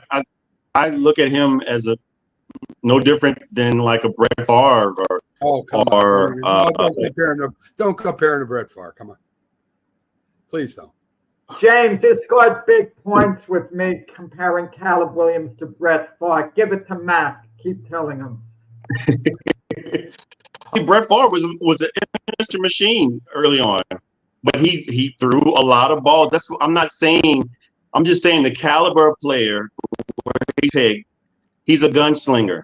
Jameis Winston, the gunslinger. It depends on the success. I don't think Caleb Williams is not going to have success. I think he's going to have. They're building a team around him like they didn't do around Justin Fields. I think Caleb Williams is better than Justin Fields. I think he's a better quarterback. But yes, he's thrown some interceptions. How can you say that? He hasn't played yet. I love when people say he's going to be better than this quarterback. He hasn't taken a snap in an NFL game yet. Where's the comparison? Well, neither has the quarterback that you consider the number one quarterback either. He hasn't taken the field yet either. What I'm talking about. Well, I didn't compare Bo Nix to anybody this show because you chastise me when I compare him to a man similar to Drew Brees, and then you come out and you compare Caleb Williams to a Brett Favre, who's a Hall of Famer. Yes, you remember. So I will say I didn't compare him to the success of them. I'm just saying the traits. That's what I said, but you wouldn't let me go, James. I said the same thing you did, and every time I talked about him, just like Drew Brees. Okay, so anyway. No, James got me thinking, Mac. We never discussed this. The greatest gunslingers, quarterbacks in NFL history, meaning these guys will pass. They'll take chances, they might get intercepted a number of times. They might make the big mistakes. But you think of Brett Favre, you think of Joe Namath as gunslingers. I don't think in this modern NFL they allow gunslingers. Quarterbacks just aren't allowed. And if a guy is a gunslinger, he's not thought of it as being such. But you kind of wonder whether that style of quarterback's going to come back. Let him play sometimes a reckless abandon. I think Josh Allen, in a way, is a gunslinger with his legs in a certain sense. He'll do things with reckless abandon at times. But, but if it succeeds, you have pure greatness. Yeah, I'd agree with that. So anyway, I know that my opinion, Caleb Williams will, after a few years, he won't be starting anymore. The fourth guy in there is interesting to me, too, is J.J. McCarthy. When I watched him play, of course, he was heavily a running team, Michigan was. And he made some throws, but he was not good accurately to me. The games I watched, he missed the easy open throws. And let me tell you, you could say quarterbacks like Brady or certain quarterbacks, Drew Brees to some extent, dink and dunked a lot. 10 yards, that was their big play. Once in a while, they go over the top. If you can't hit the easy short outs and the easy throws, if you can't throw those balls, you're not going to make it in the NFL. You might play well for a couple of years, but eventually it's going to catch up with you. You've got to be able to hit the easy throws. And to me, J.J. McCarthy cannot hit the easy throws. And I think as the Minnesota Vikings, Sam Darnold might be the starter for the next 3 years, Jack, because I don't think J.J. McCarthy is going to be a starting quarterback in this league either. to be honest. Well, at some point, he is, in all probability, going to be a starter. But then again, look at the situation, what happened with Trey Lance. With the 49ers giving up a couple of number ones for Trey Lance, it looked like Trey Lance was an absolute lock to be, the starter, and the 49ers wanted that to happen. But then Brock Purdy unexpectedly played so well, and Trey Lance got injured, and that set him back. And obviously he wasn't the player, the Niners hoped he'd be. He's with the Cowboys right now, and he's not even their primary backup at the moment. So we don't know with J.J. McCarthy for sure. If Sam Darnold is really playing well, keep this in mind. Sam Darnold was the number 3 overall choice in the draft, and the Jets, to move up from number 6 to number 3 to get him, they gave up 3 number 2s. That Sam Darnold was even more highly touted than J.J. McCarthy coming out of the draft. Think of that, okay? I know the Vikings drafted J.J. McCarthy with the intention of him being their starter. But, guys, unlike us, they see Darnold and McCarthy practice every day. I mean, it's right in front of the Vikings, the reality. And if Darnold's playing well, why on earth would you want to phase him out? He's still young enough. So it's a good problem the Vikings have to an extent, but it's a possibility that J.J. McCarthy might not see the field as long as Darnold is healthy and playing well. It's not like Jacoby Brissett at New England. We know Jacoby Brissett's a bridge quarterback for Drake May. Jacoby Brissett might play well, but he's not all of a sudden going to become an impact quarterback. It's just not going to happen, even though he might play well. And even Jacoby Brissett knows at some point he's got to step down for Drake May, unless by some fluke New England unexpectedly wins this year, wins next year. We know what the deal is at New England. But at Minnesota, I mean, it's not as sure of a thing with J.J. McCarthy seeing the field as it is with Drake May seeing it at some point at New England. What do you think, James? J.J. McCarthy should be last on the list, and he should be last past some of the undrafted free agents. I was never sold on him at Michigan. I think he did what he was supposed to do, what he was asked to do, and that was to limit turnovers, to manage the game. And that's pretty much what it's going to be. But like you said, if he can't throw those outs, he's not going to make it in the league. And I think he was overdrafted. I think his former coach hyped him up in the media and got him picked to be. I knew he was going to get picked too. Once I heard it, I said, okay, somebody's going to steal him, because they're hyping him up in the combine and everything else. But I think they're, like you guys said, I see Sam Darnold as a starter, and he might play the whole year unless he does. I mean, if he does do well, they put McCarthy in this year. If he doesn't do well this year, they're going to put him in and obviously see what he can do. But I just don't see high level of success there unless they got to build around him. But even then, like you said, if you can't throw those outs, it doesn't matter if you build around them. It's just it's a miss out for me. Guys, you know what we haven't even discussed with Minnesota? Are we certain J.J. McCarthy is going to be number 2 on the Viking depth chart to start the year? Because they still have Nicky Mullins, who played from last year. Because that's very important. Because if you put J.J. McCarthy as the primary backup, feeling he's not really ready to play yet, you want to baby him. If Darnold goes out with an injury, then you're rushing J.J. McCarthy in and messes up your plan as far as developing him. So I kind of wonder, is he going to start as third string? But then again, you get less reps than if you're on the second string team. So it's a very delicate situation with Minnesota. I think that gets decided. That gets decided by the first game. I think Nick Mullins will stay there, and I think when the first game starts, you could see Nick Mullins being moved to number 2 and McCarthy to number 3. He's going to be getting the most snaps, more snaps than Mullins right now in practice. But they may move him Development, in the season. So the last quarterback that had it, we talked with Keith, and that was Drake May, according to Bleacher Report. I say between him and McCarthy is a toss-up. He needs a lot of work, they say. Even the Patriots are saying he still needs a lot. Let me ask you this, Mac. Let me ask you this. Do you believe the reports were true that the Giants were looking to trade down with New England because they wanted Drake May? And if that's accurate, there's got to be something to Drake May where the Giants thought this guy's going to be an outstanding NFL quarterback, and we really want him bad enough. Well, if you watch, I don't know if you watch any of the college games he played in, Jack. He has a big play capability, running and throwing the ball.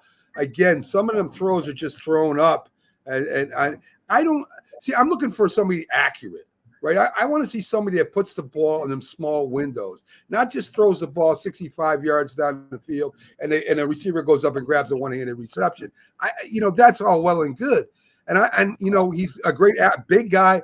Great athlete, can run with the ball. Yeah, I think he was second quarterback rushing last year behind Jaden Daniels, if I'm not mistaken. And I think he was first the year before that. He's a great athlete, but a great athlete don't make a great quarterback. So I think the Giants had interest, and if you're gonna go with the philosophy, we're gonna keep Daniel Jones another year, maybe franchise him another year after that. Then we bring Drake May, maybe. I wasn't a big fan of them going to get Drake May, to be honest with you.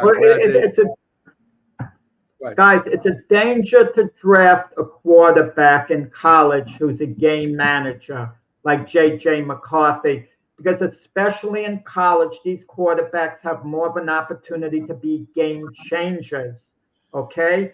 And J.J. McCarthy wasn't a game changer. He wouldn't take a game over, unlike some of the other quarterbacks who were drafted. So that's why, it's a little worrisome. Now it goes to another situation. These quarterbacks were game managers in college, and they can't just manage a game with certain teams. I mean, they've got to be difference makers to an extent. Well, James, I think the overall strategy of Michigan was to out-physical everybody offensively and defensively. That's how they thought they could beat the big SEC teams, right? You're going up against Alabama, you're going up against, Arkansas, all these big, strong SEC teams that will pound you and take the game over defensively. I think Harbaugh's total strategy was, we're going to beat you up. And J.J. McCarthy, if he has to make a throw now and then, great. And he had a great defense. If McCarthy made a mistake or they didn't complete the drive, their defense would beat you up. And I think McCarthy is a product of that system. He felt comfortable with McCarthy because he was an athlete. He can run too. I think he felt comfortable there. He didn't want a game changer. He wanted to dominate you. And that's what his whole strategy was last year. Okay. That's not just last year. It's always been his whole MO. If you look back at San Francisco, you look back at Stanford, they ran the ball. Yeah. Always ran the ball, and you see play action after that. But for the most part, and you have a really good defense. San Francisco had a great defense. Michigan had a great defense. They took pages out of Alabama's. Even Alabama changed it. Alabama used to run the ball a lot, but they switched to spread offenses. So if you look back like you got old school, you understand having a great defense and a great running game and pass every now and then wins you championships. And that's what he did in the draft, James. Look what Harbaugh did in the draft. He could have had Malik Nabers. He took Joe Alt, an offensive lineman. So that backs up the philosophy you were saying. That's true. So you're always. Yeah. And I just want to say one last thing on J.J. McCarthy. What might help him get through if he's given the opportunity, sometimes are the weapons you're given. And keep in mind, Minnesota has a couple of elite wide receivers. They might have the best in football in Justin Jefferson, and they have Jordan Addison. So they're weapons. They're guys who can get open and create things. So, that could bail a quarterback out at times. It will help Sam Darnold, that's for sure, because we don't want him seeing ghosts. So anyway, let's go to the last guy, Penix Jr. He's a backup of Kirk Cousins, and that's why he's number 6. I think he's the second best quarterback in this draft class. I think he's better than Jaden Daniels, I'll be honest with you, as far as throwing the ball goes. And I'm just basing this off throwing the ball, guys. I'm not basing it off being an athlete. I'm basing it off throwing the football from what I saw. And to me, it's kind of good for Minnesota, kind of bad for Penix that he ended up in Minnesota. Maybe if he had a dad like the Mannings, maybe he wouldn't end up in Minnesota. He ended up at Atlanta. They traded. They took him. Sorry, my bad. Yeah. You know what? I think everybody knew what I was talking about. Hopefully, but we're talking about Minnesota so long with JJ. Yes, too long. But anyway, Penix Jr. Maybe for better or for worse, if he had a dad like Peyton Manning and Eli did, maybe or Elway or something, maybe he would have ended up somewhere else. Who knows? But he did get a nice contract, and he has the opportunity to watch Kirk Cousins lose big games at night. So that is something hopefully he doesn't learn from Kirk Cousins. Let me ask you guys this 1 second of thought, okay? Yeah. Aaron Rodgers is criticized, and rightfully so, for missing, the mandatory workouts, a couple of them. Yesterday, who was at Yankee Stadium watching the Yankee Red Sox game? Kirk Cousins. He flew in because one of his cousins, I forgot the name, is a middle relief pitcher for the Yankees. And he just wanted to catch a Yankee game, Kirk Cousins. He's at Yankee Stadium watching the game. Aren't the teams in camp now? The season's a couple of months away. I know you have a life, whatever, but you're given 1 day off to unwind and, to get on the plane and fly to New York. I mean, I'm not criticizing them, even though you're going to say I am. But you're one of the NFL players' schedules. You know how they are. You know what they should do on their off day or whatever. I don't know, but no one mentions it. Oh, why is Kirk Cousins away? I know he had to have commission and maybe it was just an off day.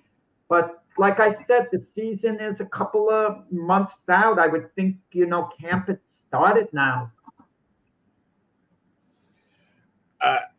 I think he had Go ahead, James. No, I'm just going to say training camp hasn't started yet, so I imagine they're giving a leeway between mini camp and training camp. So I'd imagine he understands what he needs to do. And then at the same time, this is a guy that's still recovering from an Achilles rupture. So, well, Simon, I think he understands. Simon Biles, I hope I didn't have a brain cramp on him, the great gymnast, her husband plays in the NFL. He was given permission to watch her play in the Olympics. Watch her perform in the Olympics. It's going to be given permission when she's in Paris, supposedly, reportedly. And we're going to be closer to the season at that time. And he's, I don't want to say a bit of a fringe player, but not as secure as Kirk Cousins. So, there's certain reasons you have to allow a player, the leeway to leave the team for whatever reason. And I'm all for that. You can't hold them hostage to the team every moment. Yes, I agree with that. But again, I don't see no big deal with Kirk Cousins taking a day off. He didn't fly to Egypt, or he didn't go. He didn't go to Paris, or to miss some. Aaron Rodgers cleared his mind. That's what he said. I don't believe him. I think he made that up. But anyway, I'm joking with you, Jack. Aaron Rodgers go to Egypt anytime he wants. I think he should go to Egypt during the regular season, to be honest with you. And just anyway, so let's. I want to discuss something. I don't know if Pag's going to make it on or not. His schedule will be on, but is there a better offensive skilled five in the league than what the Eagles have right now? Hurts is the quarterback. Barkley's the running back. Brown and Smith are the wide receivers. Goddard's the tight end. Is there anyone in the league that's better or equal to it? Well, it's between them and the 49ers.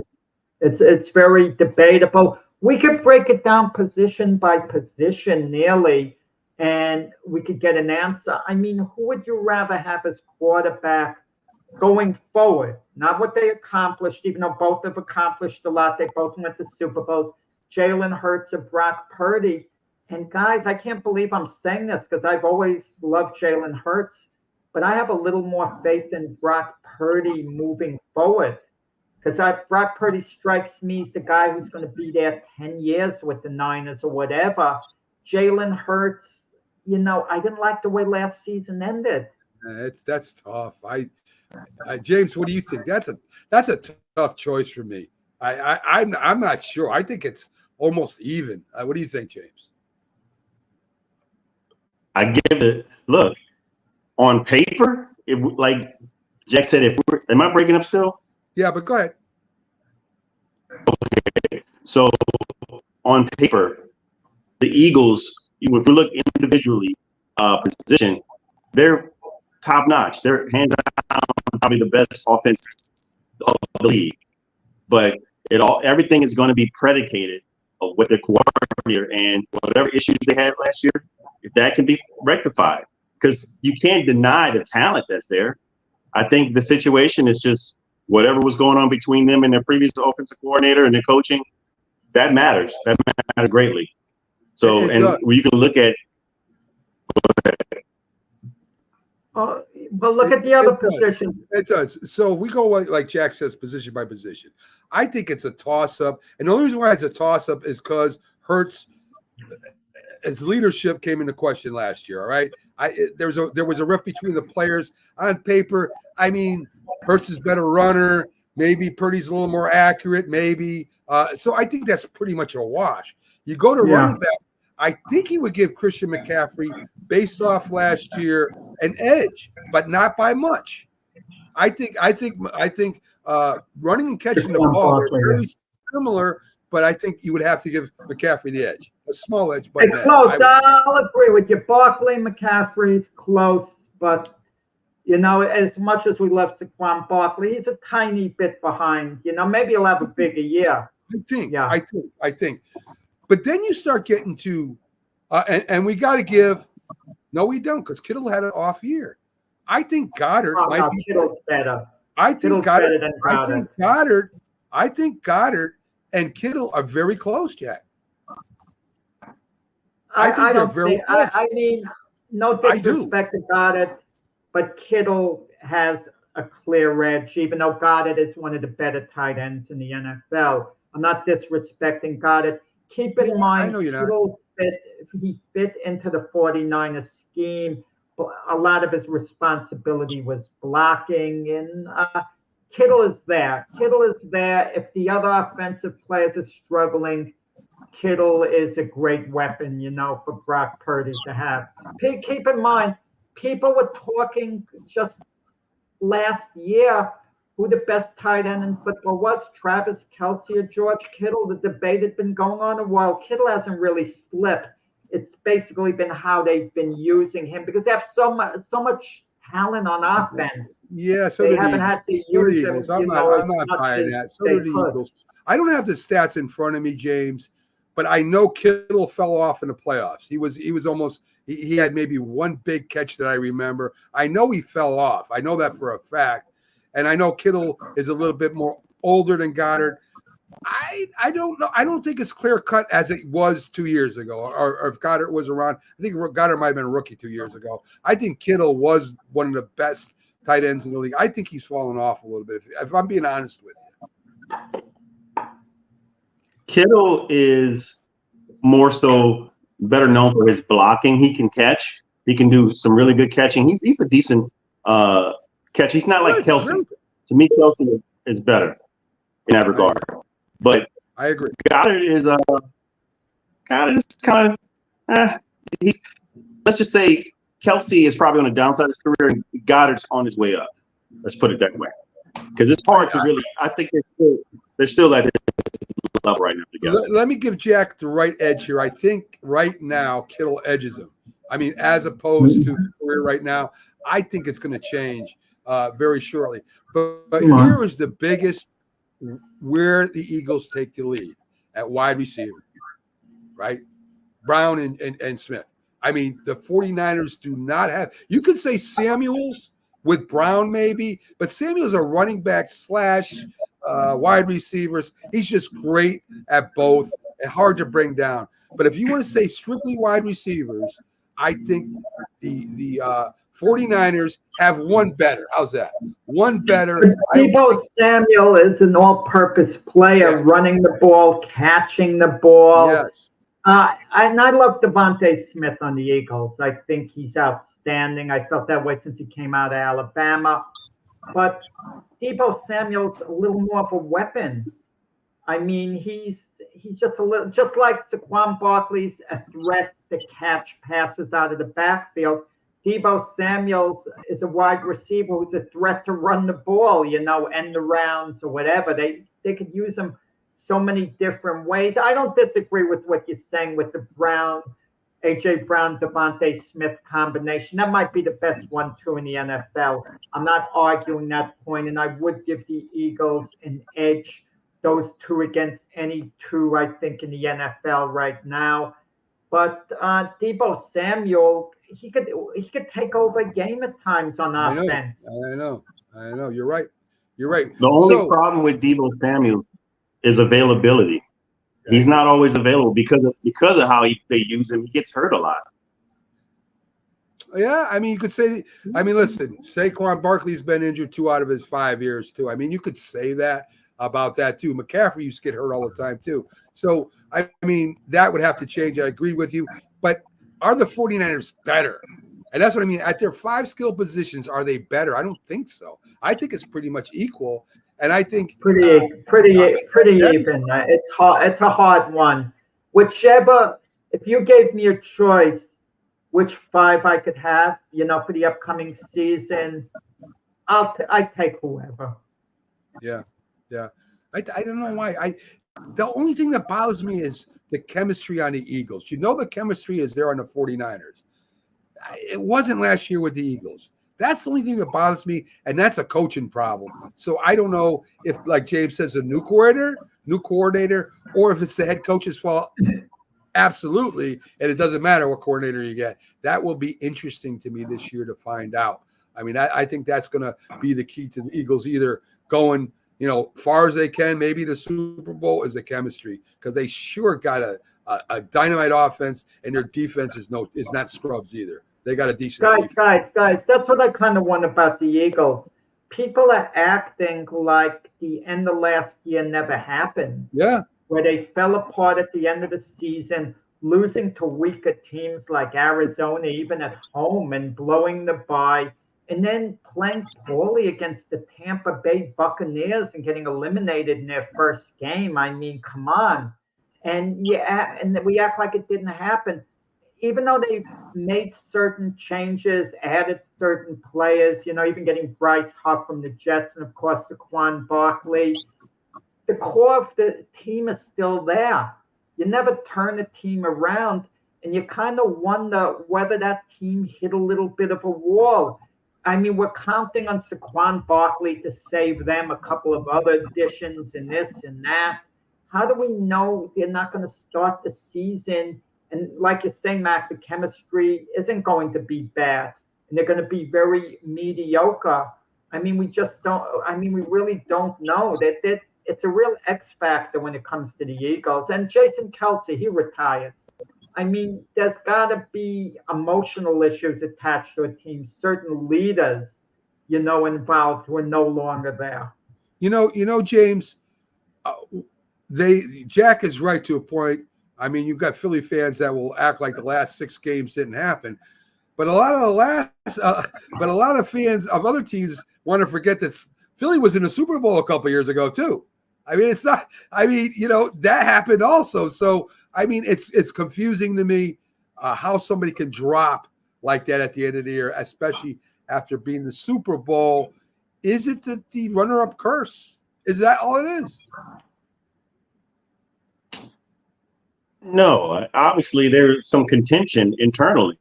I mean, and I think mostly, I don't know what's going on internally. I'm not there, but no, it's not the curse. It's because the talent's still there, and the chemistry is not. The chemistry is not, like you said. And so hopefully more, the offensive coordinator or the coach, can get this team and get them back into contention, because I still see them as a favorite in the NFC. Yeah, they're definitely a Super Bowl, one of the few Super Bowl contenders over there. We're gonna save the breakdown and to look at the rest of the divisions for next week. I want to get into a little bit of baseball news, and pretty interesting to me. And this wasn't brought up yesterday on the Sports Memory Show, but I think me and Doc and Jack discussed it. I'm not sure. I know me and Doc did. Maybe before Jack came on, we discussed it. Aaron Judge has a personal hitting coach. Of course, every team has a hitting coach. But Aaron Judge's personal hitting coach said the Yankees at player development are terrible, that they don't know what they're doing as far as that goes, developing the young kids. Of course, the timing's everything, because the next day, the rookie first baseman hits 3 home runs in one game, the first Yankee ever to do that. But is he right? Is he right? I mean, since the days of Jeter, Posada, blah, blah, blah, the 90s, the Yankees have had trouble developing their young players. They don't stick around that long. Volpe is maybe an exception to the rule of, the Yankees are always getting free agents to fill a roster. Do the Yankees, and have the Yankees over the past 10, 15 years had a terrible player development and plan in place, Jack? Yeah, good question. I mean, Austin Wells is their catcher, behind Trevino right now. Maybe he's the heir apparent. He was drafted in the first round by him. Volpe, obviously, and Aaron Judge, are homegrown products. But, yeah, they do go out, get players. Ben Rice is coming up through their system. The coach shouldn't have made the remark. Maybe he didn't know it would go public, Aaron Judge's hitting coach. Aaron Judge then said, I have nothing to do with that remark. I hope he talked to his hitting coach and said, you can't say that, because it does make the Yankees look bad. And it does look like Aaron Judge's personal hitting coach would like a job with the Yankees, because Aaron Judge has been so ridiculously successful. Maybe the thought's going to be, wow, we want him to work with our other hitters as well. And that's a great point. And I think in all sports, that is the key to continually successfully winning. I think that's why the Packers won. I think that's why the Patriots won. I think that's why the Yankees won so long ago. I think that's why the Phillies are starting to win. I think consistently winning teams have player development. And that's something the Yankees, I will say, will have been remiss with. So let's turn to the NBA.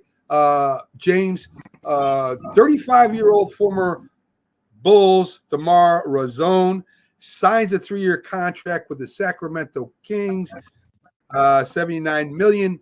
Of course, the player salaries are all out of whack anyway. Still a good scorer at 35, James. Yeah. He came in second to Steph Curry to the Clutch Award, because he was on a terrible team. Let's just get that out there. Chicago was not good, but he averaged 24 points, 4 rebounds, and 5 assists, and he's 35. And so if you look at him, he still has explosion. He still has a really good explosion. I think that's going to be a good combo for, and as a good veteran coming to Sacramento to help with clutch, to help win more games. Because some of those games at Sacramento were very close, that they lost, were very close. And he's going to be a good combo with De'Aaron Fox as 2 guards. And so I like the move. And I think you got him at a relatively inexpensive price. I mean, for what it is, 3 years, 74, 79 million or something like that. It's really not bad when you look at, especially at his age, because at some point, the question is when he's going to decline. He is 35. And so that explosion at some point begins to wane. But I think it's a credit to him taking care of himself. Probably somebody taking a page out of LeBron's book, spending a lot of money investing in their longevity and learning the game. Because you look at him, he is a clutch player. He can win games at the end of games. I think he's just going to be on a better team. Yeah. The Sacramento Kings slip under the radar, guys. Whenever we talk about the loaded Western Conference, we start naming teams. We name the elite teams. We now name the Mavericks because they went to the finals. The Denver Nuggets, the Minnesota Timberwolves, OKC, the team of the future. Then we talk about the Lakers and Golden State and don't even mention Sacramento. No one ever mentions the Sacramento Kings, and they had a winning record. They had a winning record. They had actually a decent team before this move. You wonder whether this move elevates them, if they weren't already ahead of the Lakers or the Golden State, going into next year. You kind of wonder. It doesn't make them quite a championship contender, but it does make them a legitimate playoff threat. Legitimate. Yeah, I would agree with that. Well, last year they owned the Lakers. They won every game against the Lakers. I think it's just a matter of them being a small market versus Los Angeles Lakers in their history and LeBron James. So they're big markets. So you're going to talk about them more with Golden State. But yes, I think they're underrated for sure, and they're probably going to make some moves this season. And Mike Brown, an underrated coach there with, Sacramento, what he's done. I agree with that too. So we had our first Bronny James game. This is the last time I'm talking about him until the regular season. He plays 21 minutes. You have to talk about him, Mac. He'll be on the news, and you're going to run out of things. I don't want to, Jack. I don't want to. Anyway, Bronny James, 21 minutes. 29 minutes, gets 4 points and 2 rebounds. And, of course, they show LeBron watching his son make a layup. I mean, how cheesy, how ridiculous. And anyway, that's it. So he did score a whopping 4 points, guys. Great pick. Good signing. And hopefully everything works out for you guys in the end. So. I got to tell you something funny. I first saw the highlight. I didn't see the game. And it says, Bronny drains a 3-pointer. Then I see another highlight. Bronny puts on a great move, gone to the basket. So then I check the game. I look it up because I'm saying, man, Bronny, all right, Bronny. And then I see 2 for 9 and this and that. So listen, he might be a good player. Obviously he's hyped up. But I don't want to hear this with Bronny because Bronny could have told his dad, I'm the Lakers, don't draft me. I want to go elsewhere. If no one drafts me and I don't have a team that'll take me, then I'll go to the Lakers as a free agent. But, he put himself in LeBron's hands. He set this situation up, Bronny, to a degree. But listen, it goes on all the time, nepotism in sports all the time. And I don't think there's anything wrong with it at all. Look at Giannis, his brother's on the Milwaukee Bucks.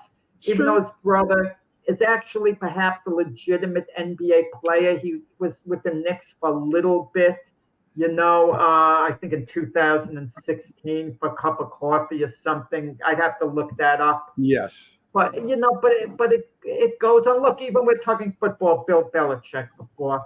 Well, his sons want to staff as coaches. Well, it goes on all the time. Let's stick at the NBA and let's stick with the players for a second because coaching and playing, of course, 2 different things. So I agree with you that there is other players that have brothers and stuff in the league, and there has been. But this is where all the attention is going, Jack. And so this is the problem. Nobody knows about Giannis's brother. Nobody, not too many people know about Toppin's brother. It's, we know about Bronny James, and that's why it's free picking at the apple tree. If it's low hanging fruit, is what it is, right? So, I mean, and if they're going to show pictures of LeBron James looking at his phone saying, oh, look at you. I mean, come on. It's cheesy. It's stupid. Let the kid play. And I don't want to talk about him anymore, James. I really don't. So please don't bring it up again. Well, at least he met his average in college. He got 4 points. Yes, he did. That's true. That's the way to look at it. He should have played an extra year. He should have went back to college for a full year if you want to really do it the right way. Yes. What was the rush? The family has so much money. If it's a financial thing and you want to get the money, lifetime security, okay. But his family is filthy rich. Yes, He could have yes. afforded. And I He think- could have afforded to spend 4 years in college if he wanted I to. think we all know why he came out in the draft, and we put that to bed. WNBA Rookie of the Year. There's a fight here. I mean, you got Angel Reese doing double, setting records, 27 points, 10 rebounds. I mean, she's setting double records in scoring and in rebounds, not assists. And she is I think number 1 rebounder in the league right now as a rookie. And then you got Caitlin Clark. This is wait a minute. I can do a triple-double, first time in history. So we do have a fight going on here. I like Angel Reese better than Caitlin Clark so far this year. It's not over yet. But for Rookie of the Year, we got a 2-horse race right now. Both made the All-Star team. They'll be playing, if I'm not mistaken, James, they'll be playing the WNBA Olympic team, if I'm not mistaken, USA team here shortly. Are they? I thought they. Wait, you talking about? Are they on the Olympic team? Is what you're asking? No. I think they're supposed to play Team USA in an exhibition. Okay, that's news to me. My apologies. I'm not sure, but I like what's going on between those two. They're. I think the rivalry from college has gone on over to the WNBA, and I like Angel slightly right now. I think she has the edge for a Rookie of the Year, but that triple-double, man, that's impressive to get that. You said that's the first ever in the league? Yeah, as a rookie. As a rookie, wow, that's still incredible though. I think both these ladies have the potential to write their own ticket for the rest of their careers and dominate. So it's exciting. I just don't know. Like I said, I've slightly picked Angel Reese right now for Rookie of the Year, but we'll see. He may come back and continue to dominate on her end. I definitely agree with that. Jack, we got like 10 minutes left. What does it mean when you get expelled from the WBC? I've never heard of this before, so I want to know what it means. Nothing at all. Not a thing. It sounds good. They're expelling Ryan Garcia. Then Ryan Garcia apologizes, and he's going to go to rehab, and the WBC is going to say, oh, we applaud Ryan's efforts to straighten things out. The WBC completely supports him, and he'll be back. And listen, the 1-year suspension he got for the steroid use and all that was retroactive to last April for his fight with Devin Haney. So technically speaking, he's going to be allowed to fight this upcoming April. But considering that Ryan Garcia probably would not have returned into the ring until December, it just delays it a few months at the most. And even that might get moved up. Listen, the president of the WBC, Mauricio Suleiman, is a very good person. He's a nice guy, but he plays loose with the rules. He really does. You know, he is a compassionate individual because I know him personally, you know, but sometimes you have to come down hard on a guy. I don't want to hear he's in rehab and all is well and all is done. You know, if the WBC was in charge of baseball and he wasn't caught using steroids, who was supposed to be given 80-game suspension, would be back after 15 games because, they see the error of their ways and this, and they went to rehab. It means nothing at all. Canelo Alvarez tested positive for drugs, but they said, it was tainted meat. Okay, Right. There's always going to be an excuse, whatever. Maybe it was tainted meat. Who cares? It was tainted. It was tainted with steroids. But I agree. And if Barry Bonds was a boxer, he'd be in the Hall of Fame right now. Absolutely. All those guys would be in the Hall of Fame right now. Yes, I agree. Absolutely. You could just look at all the boxers who tested positive at one time or another. They go right into the Hall of Fame. It's not even a discussion point to keep them out because of that. And the ones that have been highly under suspicion, yes, they all go in. I could start naming names. I mean, big time fighters. It's just And Jack, Pete Rose would be in the Hall of Fame right now too. I mean, if he was a boxer, he'd be in the Hall of Fame too right now. They openly bet on their fights in the boxing world. So. Ryan Garcia bet on the fight with Devin Haney. Openly had the betting split. And they got praised for Jake LaMotta, the Raging Bull, threw a fight. And he's in the Hall of Fame. He threw the fight based on that being the only way he could get a shot to fight for the middleweight title, and he eventually got the shot. Whether he would have been given the opportunity or not had he not thrown the fight, we don't know. But he did throw a fight, and it was all forgiven. There you go. See, there you go. I mean, they picked the wrong sport to play in, I guess, is what the moral of the story is. So real quick, before we go, Wimbledon news, because it is big. IGA Swiatek gets knocked out of the first round. She was number one in the tournament. She got knocked out yesterday. Coco Gauff advances to the fourth round. And Djokovic advances to the round of 16. The 65th time in history. I think he's only one behind one tennis player. So if he sticks around in a few years, he'll beat that record too. So Wimbledon's on all the time. I figured I'd give you a quick update on that. Well, frankly, Djokovic, he's the face of tennis right now. And he means ratings. When he plays, people watch. That's why you want it to continue. And tennis is a little different from other sports. If Djokovic ever got to the point where he just was a very mediocre player, it wouldn't be the same as, let's say, Tiger Woods in golf. I mean, people tune in still to see Tiger Woods in golf, and he's no more than an average golfer right now. But Djokovic is still, at the top of his game. Is he a little past his prime? Perhaps. I'm not saying he is, but he's still an elite player. So when he plays, people tend to watch those matches. And the tennis organizers, they want him to advance deep into the tournament, because if he gets to the finals, it means big ratings as opposed to two names that aren't, that well known. Yeah, just like, we'll compare it to boxing again, just like boxing. Folks, we'll see you next week on the Big Football Show. Tomorrow, me and Jack are live on the Mac and Jack Sports Show, and Jack is back again at nighttime doing double duty as he goes on with Frank Lutierzo Gold, a glove fist at 7 p.m. And, of course, we'll have shows all day for you folks. So stay with the Roku channel. We love you.